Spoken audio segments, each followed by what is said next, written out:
السلام علیکم ورحمۃ اللہ وبرکاتہ۔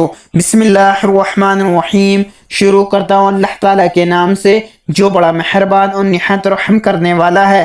حدیث عبداللہ ابن مسعود رضی اللہ عنہ کہتے ہیں کہ میں نے نبی کریم صلی اللہ علیہ وسلم کو فرماتے ہوئے سنا، اللہ تعالیٰ اس شخص کو تر و تازہ اور خوش رکھے جس نے مجھ سے کوئی بات سنی، پھر اس نے جیسا کچھ مجھ سے سنا تھا ہو بہو دوسروں تک پہنچا دیا۔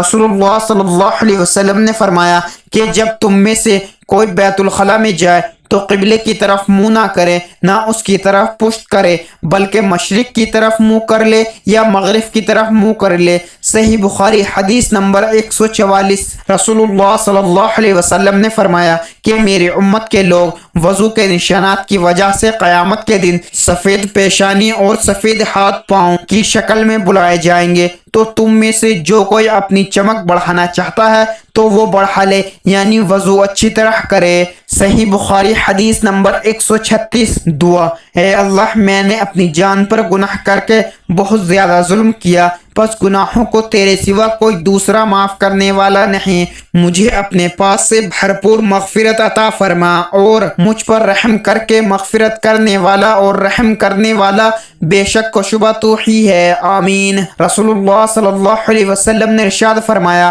اللہ تعالیٰ اس شخص کے چہرے کو تر و تازہ اور خوش رکھے جس نے میری حدیث کو سنا، اسے یاد کیا اور اس کی حفاظت کی اور اسے آگے بیان کیا۔ اللہ تعالیٰ ہم سب کو ان پیارے حدیث مبارکہ پر عمل کرنے اور اپنی زندگیوں کو سنوارنے کی توفیق عطا فرمائے، آمین۔